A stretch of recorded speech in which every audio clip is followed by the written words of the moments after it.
Good afternoon. We are back on Battlesnake Official. Today we've got Brandon Brown of Echosec joining us again for another great workshop on building out the testing and usability of your TypeScript snake. So excited to see where he's going to take us today. And so I'm going to pass it off to him. All right. Hi, everyone. I'm Brandon. I work at a company called Echosec in Victoria, BC. I am a QA developer, mainly focusing on making sure that our product is the highest quality it can be for our customers. I've been doing these tutorials for a couple days, and we're on the fourth and last day where I'm going to cap it off by making the snake that I've been working on be a little bit smarter. We've got the project forked. We've got it converted from JavaScript to TypeScript. We've got some linting and code formatting installed. We've got unit testing in place. We've got the test harnessing to generate board state given some ASCII art. And I've demoed some tools that make working with your snake a lot easier, mainly Insomnia and a tool called ngrok. What I'm going to do today is I'm going to show you how to take that extra step and make your snake, rather than just blindly going for food. Let's see if we can find the closest food available, and let's go to a board corner and kind of stay there and be more defensive, and let's avoid snake bodies if we can. So I'll take you through that, and we'll go on this adventure together. So I'm just going to share my screen here. All right, so so I covered what we went through, and we're going to be able to check off this last box today. So the one thing that we've done is we've gotten to the point where we actually have a snake running that can work fairly well, so given the circumstances. So let's go and let's see what the state of our snake is right now. I've gone ahead and I've worked on the snake a little bit today. So I'm going to demo that a little bit, but then I'll walk back and we can take a look at how we got to this point, and I'll sort of work on some of those steps to get there. So I have the snake running locally. So again, this is using the ngrok tool, which allows me to run my snake on my local machine and be able to use it on the play.battlesnake.com site. I'm doing this intentionally, and there is a hit to the latency that you'll start seeing when your snake is being called from the Battlesnake site. So there is a chance that if you're taking too long to make a decision in your snake, that it could potentially go above that 500 millisecond barrier, or whatever the barrier is set to at the time that your game is being played. So keep that in mind as you're going through and creating games using ngrok. It's a great tool to use when you're developing. I wouldn't necessarily use it when it comes down to actually running your snake in a tournament game where time is of the essence. So I've created a game using my local snake. This is using the ngrok URL. And if I go back to the terminal, I can see that the game is running in the background right now. So we'll go ahead and we'll play that.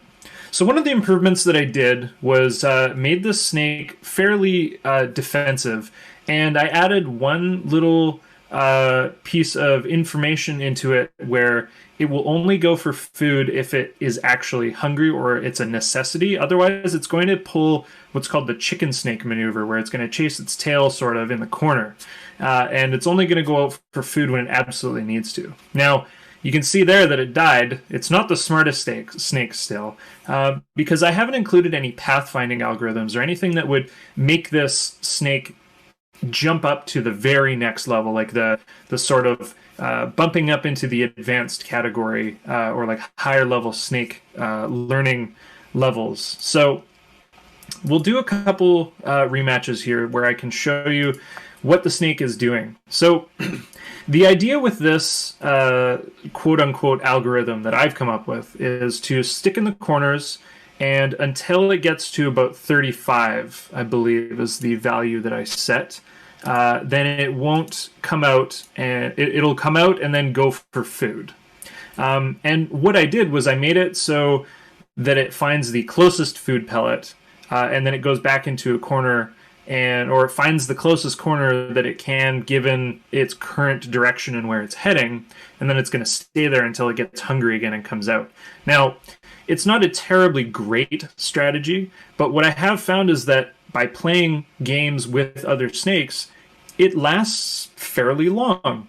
And given the sort of scenario that your snake is in, it is entirely possible that you'll be able to outlast a lot of other snakes. So I'm coming at this from a beginner perspective. I have never entered a snake into a Battlesnake because most of the time I'm behind the camera or I'm behind the Twitch stream or anything. So if I'm going to be honest, this is my first time building a snake. But if I can do it, you can do it too.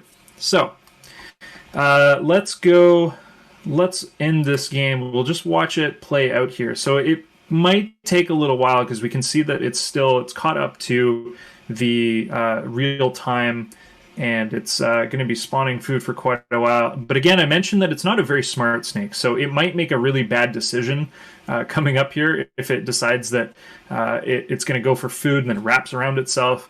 There's no sort of like void area detection.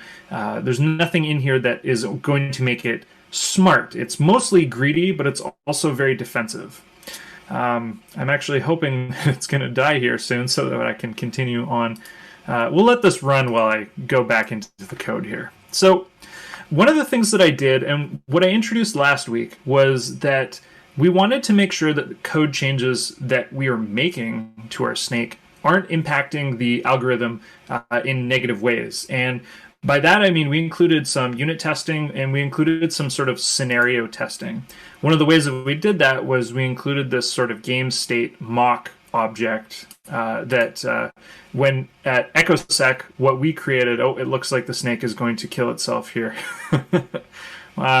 So what we created was this ASCII art sort of based system where you can represent different snake scenarios given some sort of ASCII art. So the hyphen is just a blank space with nothing on it. Zeros are food, and capital letters, provided that they're two different ones, are the head and tail, and then anything in between is the body. So we've got this sort of testing harness set up where we can go and we can run our tests and we can make changes to the algorithm. Let's say if we go and we make a change here where the move is always going to be right regardless. And we'll see here that, well, actually, let's make this directions.right to make it pass a little better. So what we'll find here is that if we change our algorithm, we'll break some of those scenarios where we're expecting a snake to go left or to go up or to go down rather than go right in almost every scenario. So we can see here that given a specific game board state, we're going to go right, but we expected the snake to go up. Now, if we revert this and go move, then we'll see that these the test pass, and it's going to show that it hasn't changed anything because the test state is that the last known good was that everything passed. So that's really good. So we got to this point by simply adding in a few methods, and I'm actually going to walk through that right now. So one of the things that we were doing before was we were just moving towards the first food in the food array. It was like food 0. One of the things that I added in here was determining the next coordinate to move to. Prior to that, we were just moving to the closest food at all times. And then we were moving to that space if it didn't go out of the bounds of the board, so X top right, bottom left, as well as if it didn't collide with the snake body. The extra method that we added here was that it won't is that the snake won't collide with any of the other snakes. I'll go through that, but we'll stick with determining the next coordinate here. So, given where I am or where my snake is in the board state and the actual board state, let's step through to this.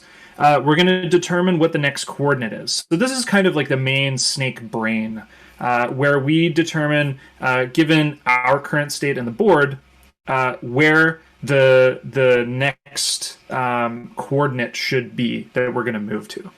And this, we're not determining if this is a safe move. It's just, given our current state, what coordinate should we move to? So in this determine next coord method, we're checking if the current state of our snake, which is the health, is lower than the maximum constant that we've defined above. And you can see here that we've defined that as 35. And we can configure this possibly with an environment variable if we want, but it's defined up here above. And so if our snake is below or if our snake health is below 35, then we're going to go and find the nearest food. Now, again, like I mentioned, this isn't particularly complicated.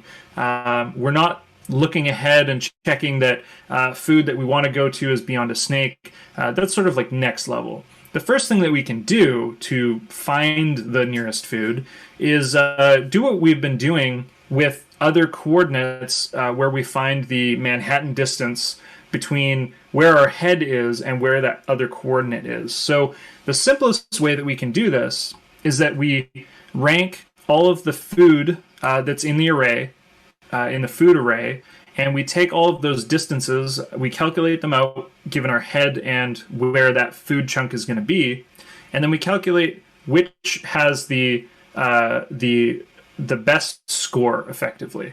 And that's going to be, we're going to pick out the first one. So effectively the first food given our score ranking. And this is very, very naive. We're not using any complicated math or anything here. We're actually using things that we built into our snake already. So this is our find nearest food. Not particularly complicated. If our snake is below that minimum health, we're going to go and we're going to find the nearest food. Otherwise, the default condition is we're going to go and find the nearest board corner and we're going to go and hide in it. So find nearest board corner is a method where, given the four corners of the board, top, right, bottom, left, at 0, 0, 0, board width minus 1, 0, etc. We're going to loop through all of those, and I'll just show you the implementation here. So much like the directions, we turned board corner, we created an enum out of this, and this is just effectively, at runtime, an object that just stores top is top, right is right, bottom is bottom, and left is left. And what this does is this allows us to do some handy things with the code, where we can take the values of this, which is going to create an array of top, right, bottom, left, and then we can loop through that and we can get the XY coordinates of those with this handy get board corner method, where it takes the given board so that we can calculate out the height and width, or use the height and width values that are provided, and then the corner string that we actually want to find. So if it's top, XY 0, 0, etc., etc. So given this, we map all of these, and this is going to return a XY coordinate array for us, and then we're going to sort through that to figure out which is the closest one to us and pick off the first one given our ranking algorithm, which is effectively just using JavaScript sort, and again using that similar Manhattan distance of which one is closest to us given that XY coordinate from our head. Again, not terribly complicated. We're basically operating on the assumption that there are no other snakes on the board, and to be honest, as a beginner, it's not terribly bad. So let's go, we're gonna go back to here. So again, we've gone over the health. We're gonna find the nearest board corner. Some of the other sort of beginner algorithms that I thought of is being able to look 2 moves ahead and basically chasing your own tail. We're doing this inadvertently, chasing our own tail, but we haven't really coded it to be that. The snake will chase its own tail if it gets into a corner, because if we're in the top right up here and we're going right, and then we get to the corner, it's going to make the decision to stay here and kind of chase its own tail inadvertently. So if we go back to where determine next chord is used, so this, again, given our health, given the board state, we're going to determine what the next coordinate is. And then we get our possible moves given this coordinate. And then this is when we loop through and we figure out, is this decision going to move us out of bounds? Is this decision going to collide with another snake body? Is it going to collide with our own body? And if it matches any of these conditions, then we're going to return that move. If it doesn't, we're going to do the default move, which is to go right. Okay, so let's go back to the tests. And part of this, part of building this out was so that I could demonstrate how the building of tests work. Let's go back up to here where we can see. So given the algorithm, we think that a snake is going to move to the closest corner, but we don't really know this unless we test for it. So one of the states that we get into is that this snake is it has full health, so we know that it's not going to go for food, and we put food directly behind it.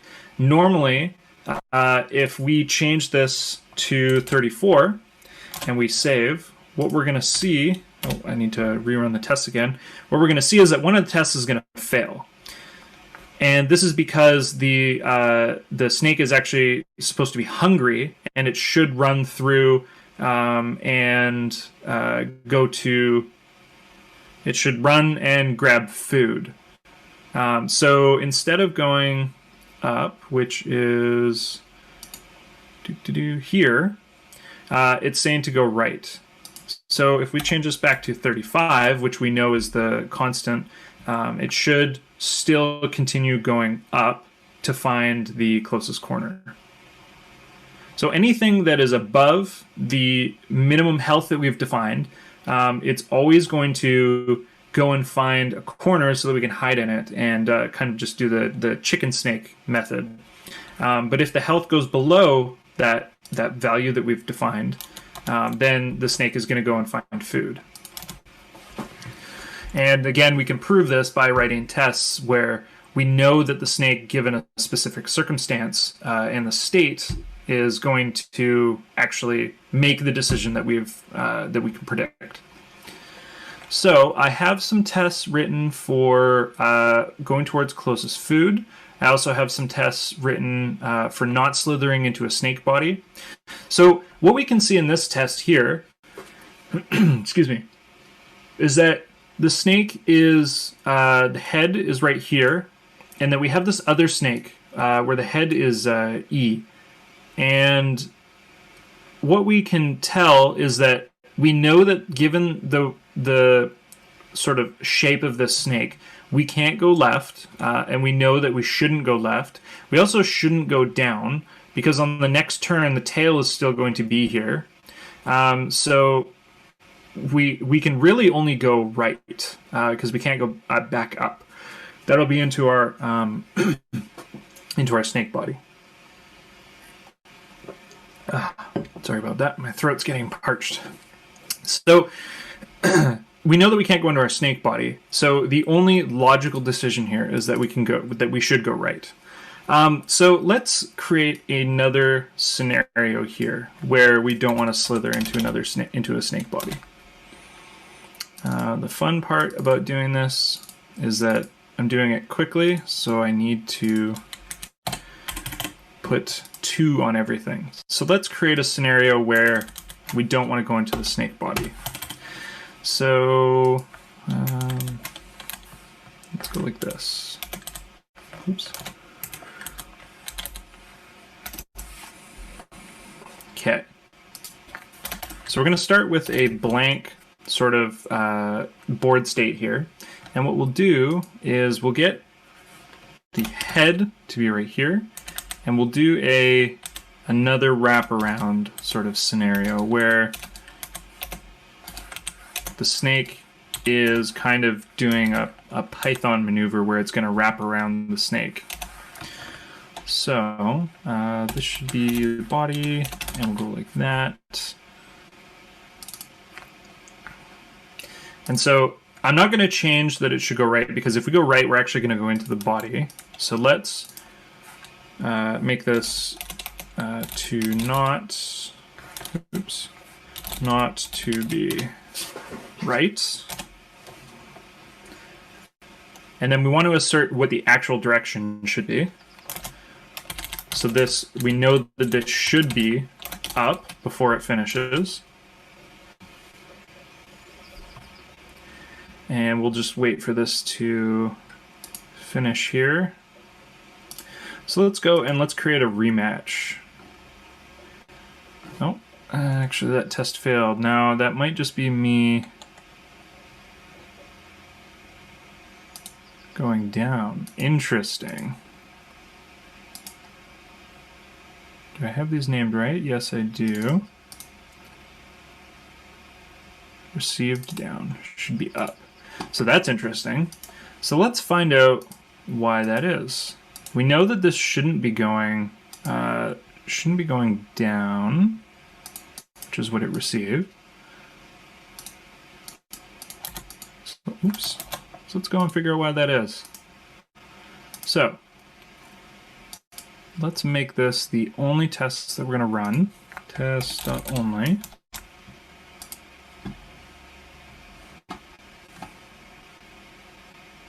And we'll see if this changes any of the state. Interesting. All right, we'll come back to this. So one of the other tools that I demoed last week was Insomnia. Now, Insomnia is great for being able to test out your snake as well. So given this sort of state that we have, Insomnia can make a REST or a HTTP request to your server where it will show what the preview is, all the headers, the timeline, what the latency was, etc. And one of the great things that it has is this concept of environments. So what we can do is we can create a environment for local, let's just call it local, and then we can create actually let's call it production, because we'll make the base environment what is local. So we'll override this. Now our Heroku environment is the production one, so let's go and revisit that again. So over on the right here,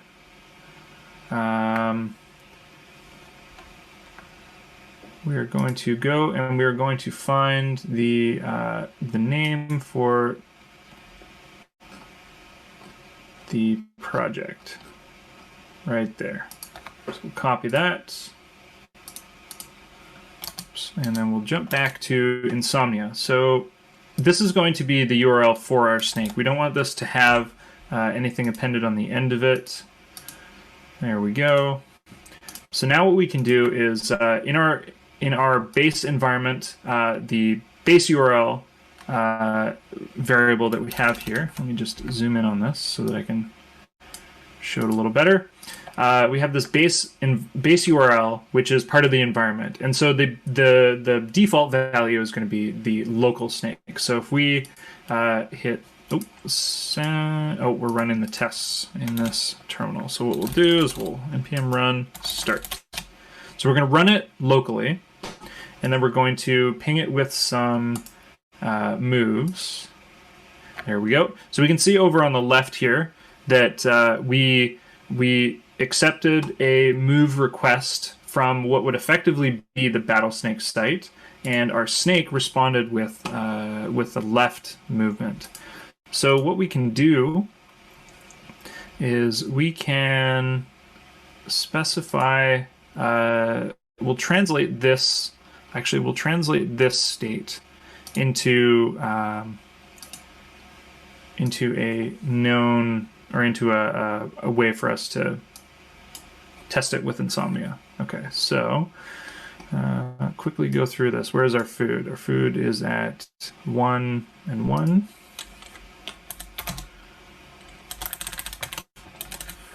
And then we'll create another one, another food object, which is going to be at 2, 4, 6,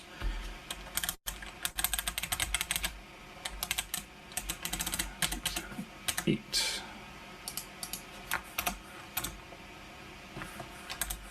6. All right.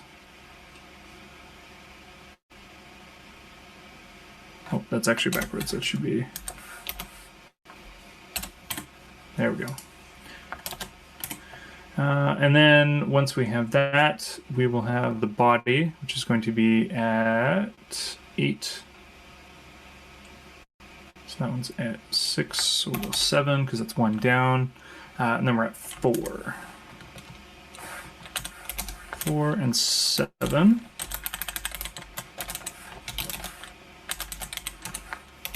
Eight. Actually, because this is backwards, our head is actually at the bottom. So what we actually want to do is do this. That should be 9. I don't know why I typed 8.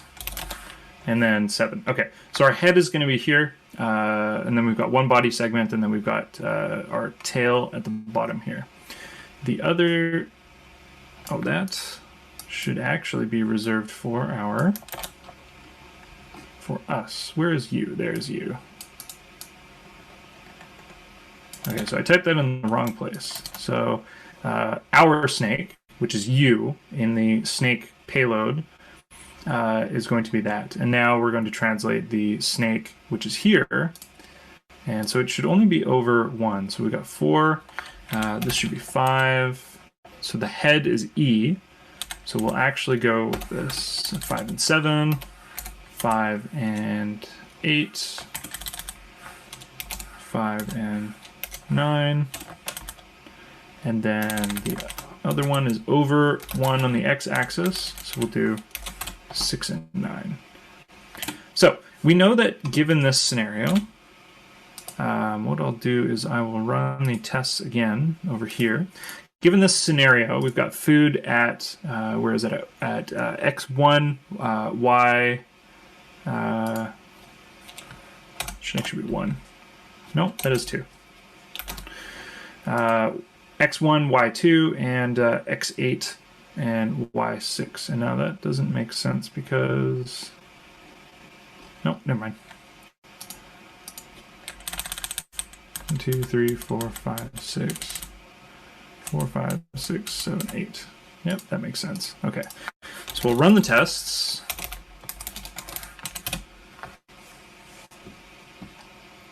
Just to make sure. And we should see that this one should be left. And what we're going to do is we're going to... Oh, I made it so that... There we go.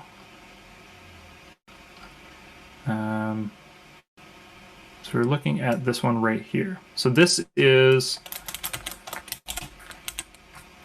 Which one is this part of? Find the closest corner. Okay. So we know that we should be going left.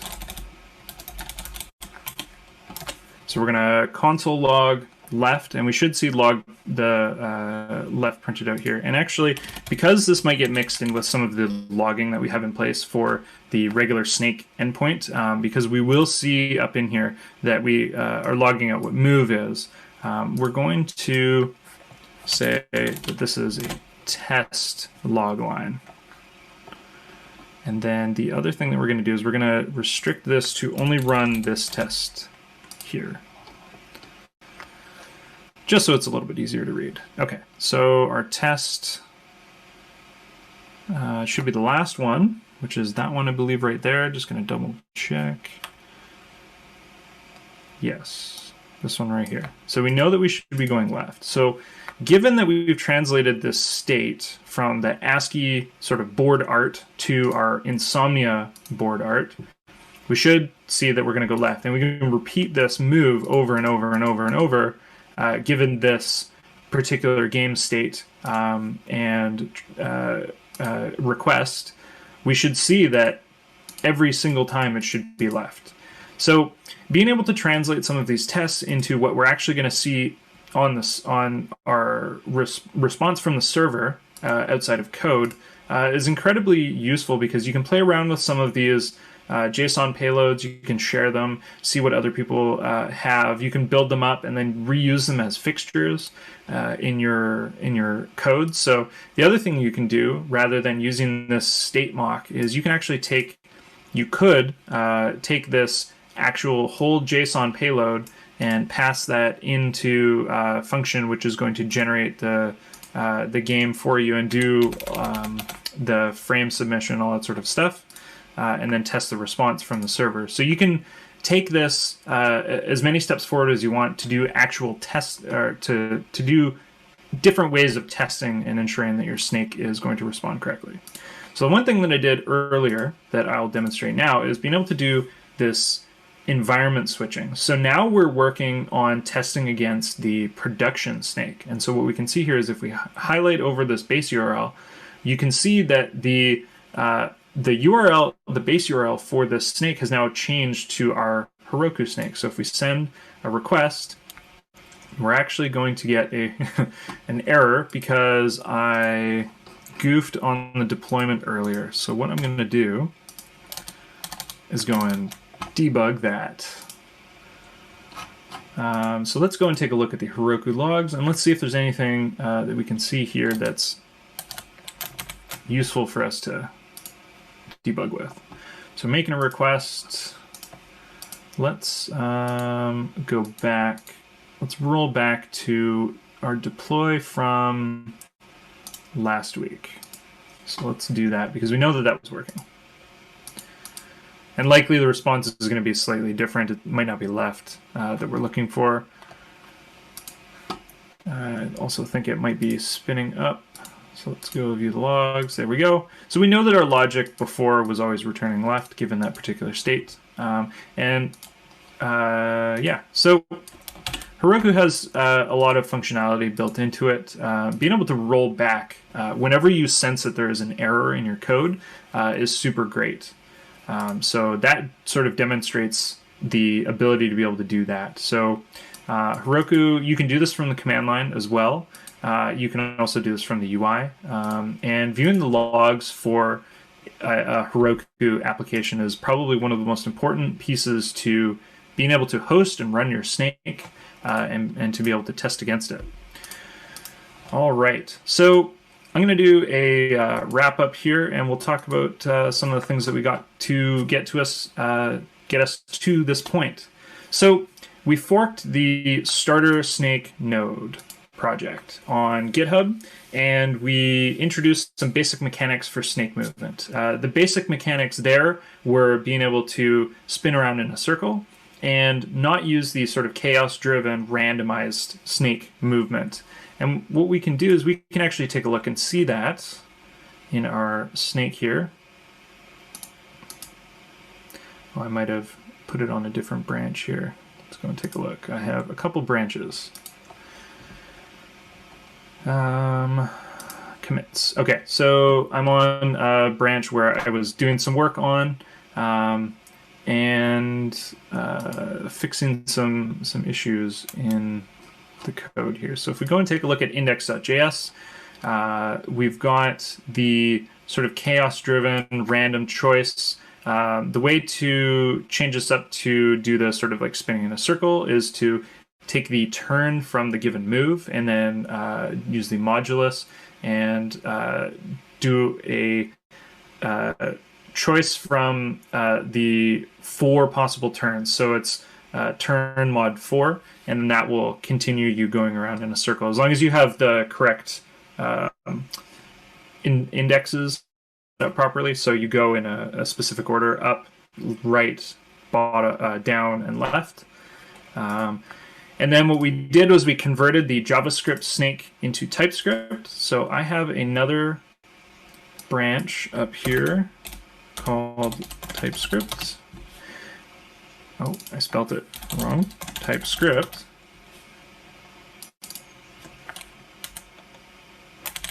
Not sure why that's not taking me. We'll go to it from the UI. I might have spelled it wrong again, and I didn't even notice it. So we have this other branch here where we converted a lot of the project over to TypeScript. So again, TypeScript allows you to be able to define types and harden up your code a little bit more so that you can specify how the structure of a particular code chunk looks. And the way to do that is to build out some of the types that you're going to use for working with your code. So we have some basic types here, an I coordinate, which is just an XY, and this gets used basically everywhere because within Battlesnake, everything is effectively just a coordinate on a matrix of coordinates. So we've got XY on everything, so we use that to build up a snake. We use the JSON response body from the documentation, so docs.battlesnake.com. We've taken this JSON sort of response and converted that into types by building out the keys and what their type is supposed to be. So we create arrays of coordinates for anything that's body, the food coordinates, the segments of a snake. So if we go and we take a look at the eye snake, the body of a snake is going to be the coordinates array. We go and take a look at board. So we created a board which has height, width, all that good stuff, and that has an array of snakes on it, etc. You can take a look at a lot of this code and some of the types that I built out for this on my branch TypeScript. I'm going to keep this up probably until after the Stay Home and Code event is over. And if you're interested, you can borrow some of these if you want. So we built out the basic types, and then last week, or on Sunday, we added some linting and code formatting to ensure that code consistency was there for when team members are working on snakes. We added unit testing, which I've demonstrated today. We've added that testing harness for ASCII art to test states, which I've also demonstrated today. And I also demonstrated the Insomnia and ngrok tools, which make working with your snake a lot easier. And then we also improved some of the AI for a snake to find closest food, find the closest board corner, and avoid running into other snake bodies. Again, this is a kind of snake which will get you fairly far. It gets you about 80% of the way there to winning. It might not get you out of scenarios where you're going to be able to sort of destroy other snakes, but it's going to keep you alive long enough so that you can potentially... if you run into a scenario where you go head to head and your snake is larger, then it's going to take out the other snake. Or if you snake goes into your body, etc., etc. So that's it from me. I hope you enjoyed this tutorial, jumping from starter snake node to TypeScript. You can follow along through on GitHub if you want to implement your own using TypeScript. Again, I'm Brandon Brown, work at Echosec. And what I'm going to do is sign off today. All right. Thank you, everyone, and have a great day.